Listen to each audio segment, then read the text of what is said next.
Hey, what's going on, guys? So Julian Alvarez is a player that I've been meaning to discuss for a number of months now, and I've finally gotten around to doing so. The fact that he was signed for only 14 million quid is a bargain in today's day and age. Make no mistake about it whatsoever. Vinicius Jr. was signed by Real Madrid for 38 million pounds before even making his first team debut for Flamengo, while this kid's playing for one of the two biggest and most historic clubs in Argentina in River Plate. Now, Man City's willingness to wrap up a deal for him in the winter market is a sign of how highly the club rate the player, considering they tend not to do business in January unless deemed absolutely necessary.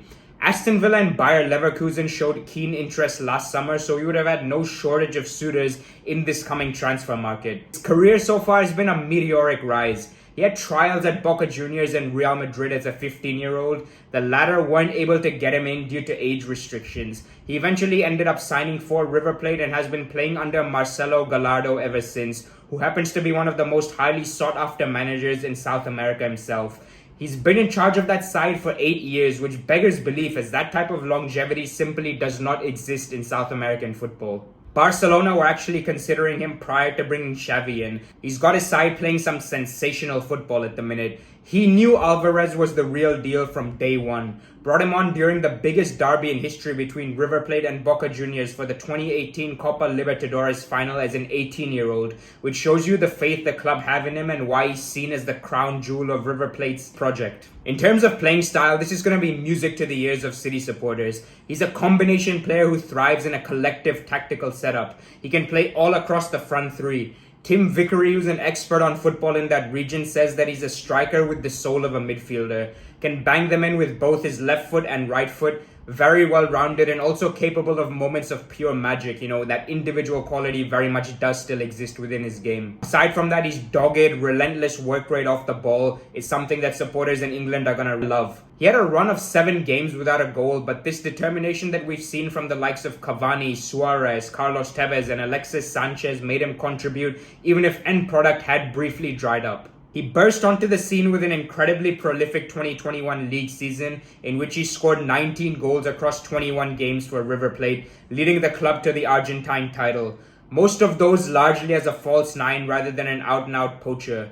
Through this season, he scored a hat-trick against San Lorenzo, plus big braces in games against Boca Juniors and Newell's Old Boys. That's a bit like scoring against Liverpool, United and Chelsea for a City player. It is a huge achievement. I can see this kid fitting into Man City like a glove. Gabriel Jesus is being linked with a move away to Arsenal, and should that go through, this fella will certainly fill that void. Similar to Jesus in that he can easily drift onto the wing and actually fits into a Pep system more than a Ronaldo or Haaland ever will. Now, this is a bit of a tricky situation, so let me try and explain it very clearly. He could get a chance to impress preseason depending on when River Plate get eliminated in the Copa Libertadores. The current loan that he's on expires on July 7th, which is the day after the round of 16 second leg. If River do progress, he could end up staying there till October. Should City fail to bring in a centre forward like Haaland or Kane, then Alvarez can be brought in earlier, but then they'll have to pay a fee of £1.26 million, which shouldn't really be an issue. Either way, coming into an already successful side without having the pressure to be the main man is the perfect environment for a young player to thrive in. The easy comparison and possibly the most lazy one to make would be with Sergio Aguero, and the man himself has described Alvarez as a phenomenon. Pablo Zabaleta, meanwhile, reckons he fulfills all the conditions to be Pep Guardiola's ideal striker. He's thriving on the international level as well, already got a few caps under his belt, even scored a goal against an in-form Ecuador side during World Cup qualifying.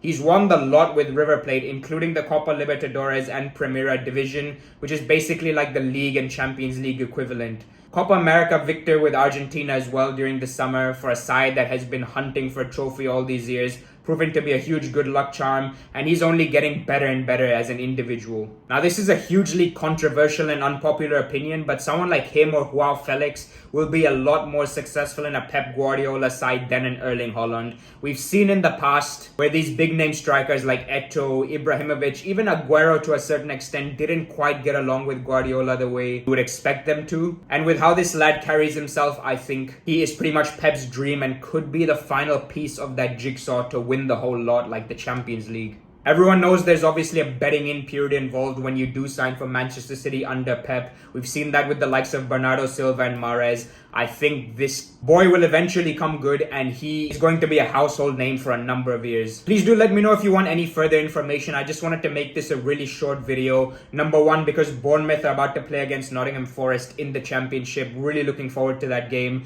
And number two, I don't want to bore you with statistics or meaningless figures, which I'm sure you've already seen when the player did sign. Take care, guys, and all the very best.